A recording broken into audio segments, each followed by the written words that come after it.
जगन्नाथ नमस्कार। आज पुरी रे आम ठिया एठी अक्षय भाई सागर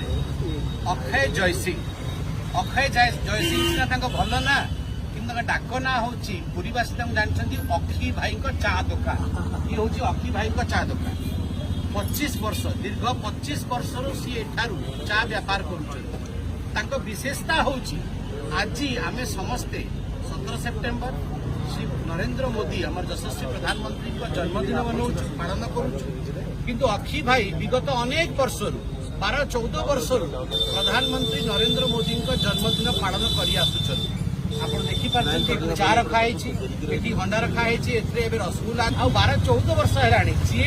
17 सेप्टेम्बर को ये आसब फ्री रे चा पीकी जीव आउ रसगोल्ला खाई जीव केक भी सी दिखती कहबार तात्पर्य हूँ देखु ये जन साधारण लोक मुद्रा लोन नहीं कि दुकान चल किंतु असाधारण चिंता भारत माता केंती आगु को बढ़िबे तापे किए भल काम करुचंती प्रधानमंत्री भारत को ओडिशा को आगु को बढ़ाउचंती ए चिंता रखिकी हमर सरकार भी नथिला तेबेठू अक्षी भाई प्रधानमंत्री नरेंद्र मोदी को आशीर्वाद दिया आम समस्त टी अक्षी भाई कहवा जय जगन्नाथ जय जगन्नाथ आपण भी दीर्घायु हूँ जीवन सारा नरेंद्र मोदी शुभकामना करूँ।